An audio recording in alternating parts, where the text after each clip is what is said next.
பொண்ணு தன் இதயத்தில் கடவுள் இருக்கிறாரு அப்படிங்கிறத சொன்னது. அப்போ கூட அவர் பெருசாக எடுத்துக்கல.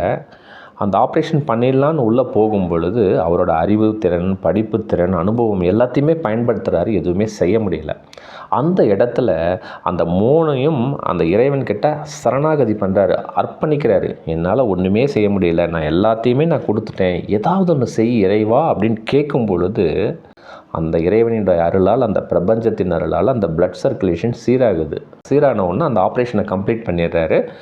இதுதான் அன்னைக்கு நடந்த நிகழ்வு. இப்போ நம்ம அகங்காரத்தோட என்னால் தான் நான் இதை செஞ்சேன்னு நீங்கள் நின்னீங்கன்னா கட்டாயம் அடி வாங்க தயாராகிட்டீங்கிறது தான் பொருள். இறைத்தன்மையை கொஞ்சம் கூட மதிக்காமல் எவன் ஒருத்தன் தாண்டி போகிறானோ வச்சு செய்வார் இந்த இறைவன். இறைவன் என்ன அற்புதமாக செயல்படுத்துகிறாருன்னு நீங்கள் அஃபர்மேஷன் பண்ணி பாருங்கள். வாழ்க்கையில் தோல்விங்கிறதே தெரியாது. வெற்றிக்கு என்னென்ன செய்யணுமோ அதனை இந்த இறைவன், இந்த இறைத்தன்மை அல்லது இந்த பிரபஞ்சம் நமக்கு உணர்த்துவார்.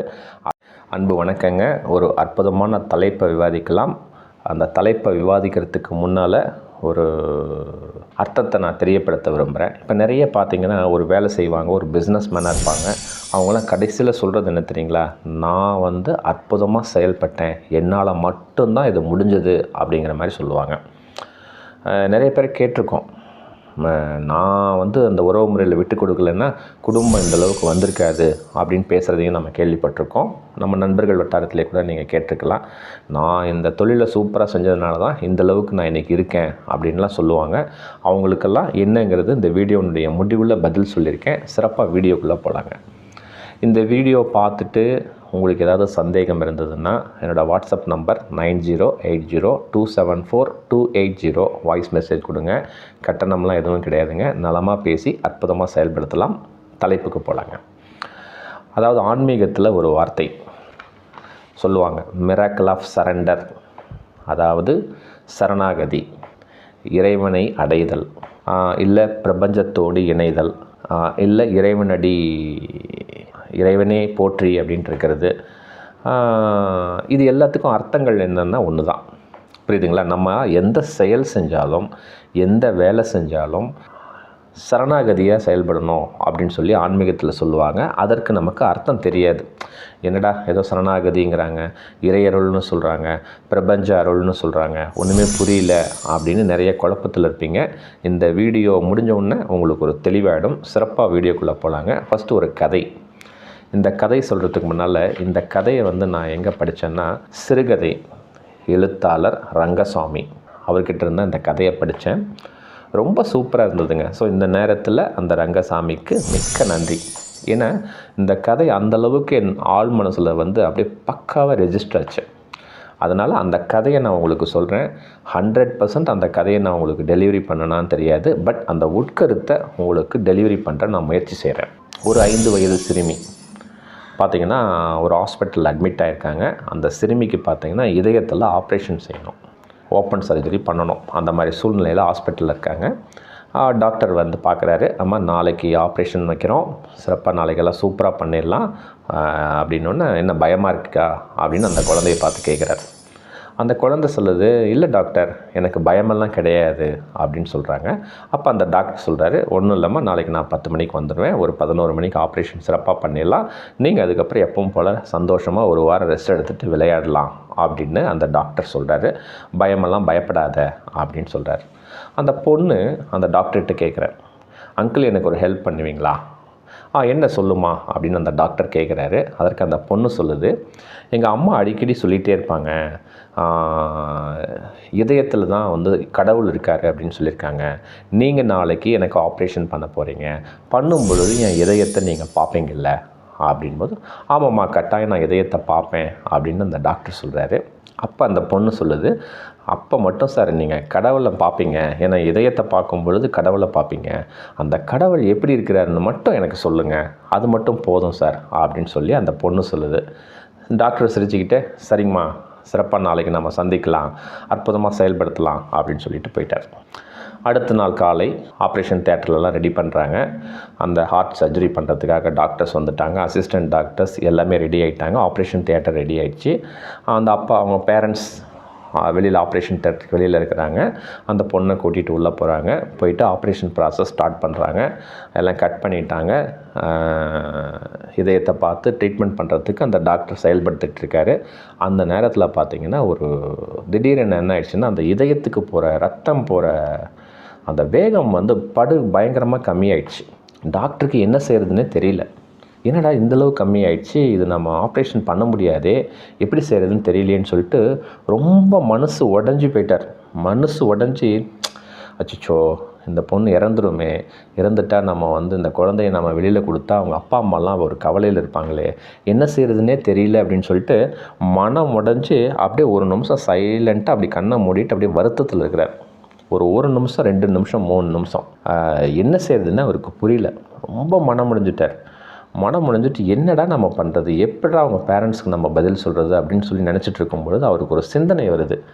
நேற்று அந்த பொண்ணு என்ன சொல்லிச்சு, இதயத்தில் கடவுள் இருப்பார், பார்த்துட்டு சொல்லுங்கன்னு சொல்லியிருக்கு. சரி அப்படின்னு சொல்லிட்டு கண்ணை திறந்து பார்க்குறாரு. அந்த இதயத்தை பார்த்துட்டு அவருக்கு வருத்தம் வந்துருச்சு. ஏன்னா நம்மளால் சக்ஸஸ் பண்ண முடியலையேங்கிற வருத்தம் அவர்கிட்ட வந்துருச்சு. உடனே பார்த்துட்டு அந்த இதயத்தை பார்த்துட்டு சொல்கிறாரு, இறைவா, என்னோடய படிப்பு, என்னோடய அறிவு, என்னோடய அனுபவம் எல்லாத்தையுமே நான் உங்ககிட்ட சமர்ப்பிக்கிறேன் இறைவா. எப்படியாவது இந்த குழந்தைக்கு இதயம் சிறப்பாக நலமாக வேலை செய்கிற மாதிரி அற்புதமாக செயல்படுத்து. ஏன்னா நான் என்னோடய அனுபவம் எல்லாத்தையுமே நான் உங்ககிட்ட சமர்ப்பிக்கிறேன். ஏன்னா நான் படித்த படிப்பு, அறிவு, அனுபவம் எதுவுமே இந்த இடத்துல என்னால் வேலை செய்ய முடியல. சிறப்பாக நான் உங்களுக்கு சமர்ப்பிக்கிறேன். நீ தான் ஏதாவது செய்யணும், ஏதாவது செஞ்சு அந்த பொண்ணை ஏதாவது ஒன்று செய்ப்பா அப்படின்னு சொல்லிட்டு மனம் உகந்து அப்படியே வேண்டுறார். அப்படியே கண்ணை மூடிட்டு அப்படியே மனம் உகந்து அந்த இதயத்தை பார்த்து அப்படியே வேண்டிக்கிட்டு இருக்கிறார். ஒரு 2 நிமிஷம் அமைதியாக இருக்கும் பொழுது திடீர்னு இந்த கூட இருக்கிற அசிஸ்டன்ட் டாக்டர் சொல்கிறாரு, சார் கொஞ்சம் பிளட் சர்க்குலேஷன் அப்படியே போயிட்டுருக்கு சார், கொஞ்சம் பரவாயில்ல, கொஞ்சம் இன்க்ரீஸ் ஆகுதுன்னு சொன்ன உடனே டக்குன்னு கண்ணை விழித்து பார்த்துட்டு மாஸ்க்கை போட்டுட்டு அந்த ஆப்ரேஷனை சிறப்பாக செய்கிறார். அந்த விட்ட இடத்துலேருந்து அந்த ஆப்ரேஷனை தொடர்ந்து செய்கிறாரு. அந்த பொண்ணு நலமாக குணமாயிடுச்சு. புரியுதுங்களா? இந்த கதையில் என்ன தெரியுதுங்க, அதாவது அந்த பொண்ணு தன் இதயத்தில் கடவுள் இருக்கிறாரு அப்படிங்கிறத சொன்னது அப்போ கூட அவர் பெருசாக எடுத்துக்கல. அந்த ஆப்ரேஷன் பண்ணிடலான்னு உள்ளே போகும் பொழுது அவரோட அறிவு திறன், படிப்பு திறன், அனுபவம் எல்லாத்தையுமே பயன்படுத்துகிறாரு. எதுவுமே செய்ய முடியல. அந்த இடத்துல அந்த 3ஐயும் அந்த இறைவன்கிட்ட சரணாகதி பண்ணுறாரு, அர்ப்பணிக்கிறாரு. என்னால் ஒன்றுமே செய்ய முடியல, நான் எல்லாத்தையுமே நான் கொடுத்துட்டேன், ஏதாவது ஒன்று செய் இறைவா அப்படின்னு கேட்கும் பொழுது அந்த இறைவனுடைய அருளால், அந்த பிரபஞ்சத்தின் அருளால் அந்த பிளட் சர்க்குலேஷன் சீராகுது. புரியுதுங்களா? சீரான ஒன்று அந்த ஆப்ரேஷனை கம்ப்ளீட் பண்ணிடுறாரு. இதுதான் அன்னைக்கு நடந்த நிகழ்வு. ஸோ நம்ம எந்த வேலை செய்யலாங்க, நமக்கு ஒரு அனுபவம் இருக்கலாம், நமக்கு ஒரு பெரிய பேர் இருக்கலாம், நம்ம திறமையானவர்னு சொல்லலாம், எல்லாமே இருக்கலாங்க. எல்லாத்தையுமே நீங்கள் அந்த இறைவன் பாதத்தில் கொடுத்து, நீ தான்ப்பா எல்லாமே எனக்கு சிறப்பாக செஞ்சு கொடுன்னு கேட்டு பாருங்கள். அதனோட வெற்றி பார்த்திங்கன்னா விஸ்வரூபமாக இருக்கும். இவ்வளோதாங்க லாஜிக். இந்த கதையினுடைய அர்த்தமே அதுதான். இந்த ஆப்ரேஷனுக்கு அப்புறம் அந்த டாக்டர் எந்த ஆப்ரேஷன் பண்ணாலும், அப்பா நான் படிச்சிருக்கேன், என் அறிவு இருக்குது, என் திறமை இருக்குது, எல்லாம் இல்லைப்பா, எல்லாத்தையும் நான் உங்ககிட்ட கொடுத்துட்டேன் இறைவா, சிறப்பாக எனக்கு செயல்படுத்தி கொடுன்னு மட்டும்தான் கேட்டார். நம்ம இன்றைக்கி இப்படி செயல்படுத்துகிறோமா? கொஞ்சம் உங்கள் மனுஷன் நீங்கள் கேட்டு பாருங்கள். ஒரு வேலை செய்வோம், ஒரு தொழில் செய்வோம், என்ன சொல்லுவோம், நான் நின்றதுனால தான் இந்த தொழிலில் நான் இந்தளவுக்கு சக்ஸஸ் பண்ண காரணமே என்னோடய உழைப்பு தான், நான் செய்யலைன்னா எதுவுமே நடந்திருக்காது அப்படின்னு சொல்கிறீங்களா?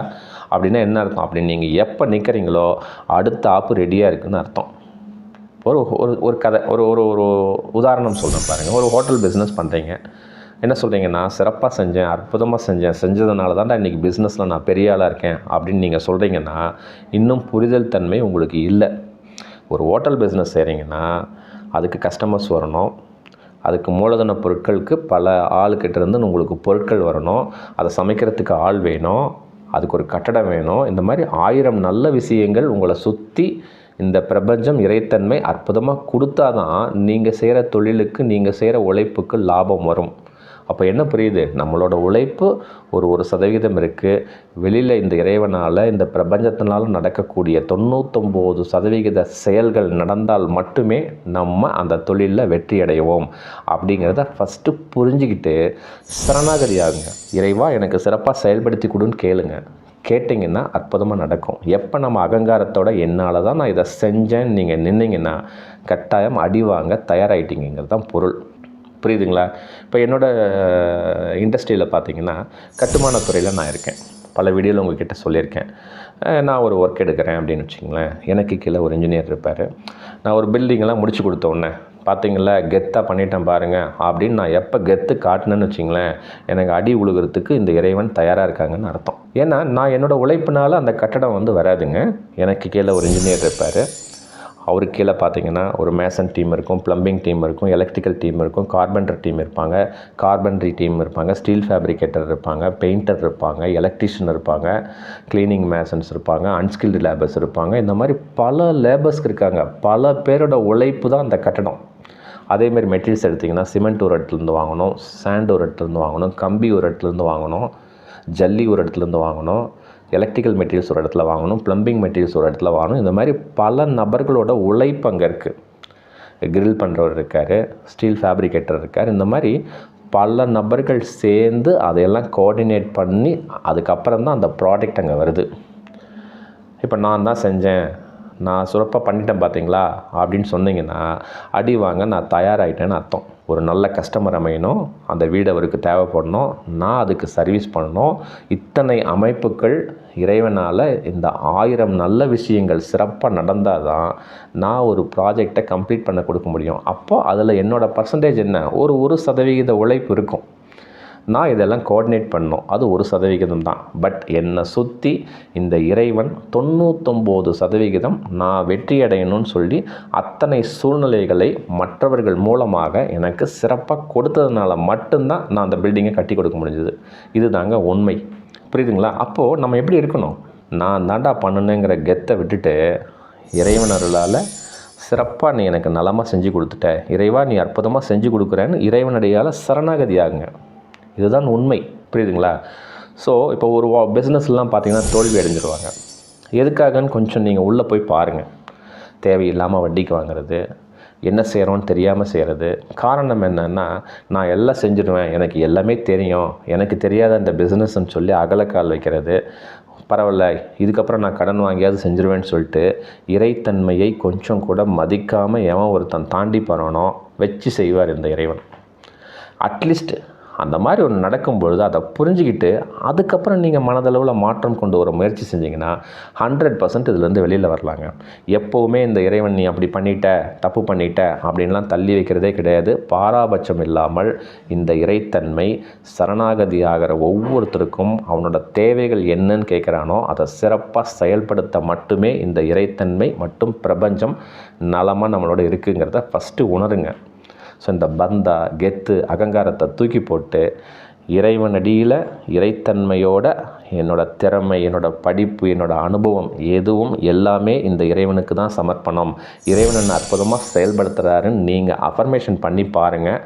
வாழ்க்கையில் தோல்விங்கிறதே தெரியாது. வெற்றிக்கு என்னென்ன செய்யணுமோ அதனை இந்த இறைவன், இந்த இறைத்தன்மை அல்லது இந்த பிரபஞ்சம் நமக்கு உணர்த்துவார். அதை மட்டும் செஞ்சால் போதுங்க, நம்மளோட வளர்ச்சி சூப்பராக இருக்கும். செயல்படுத்தி பாருங்கள், வெற்றி நமக்கே.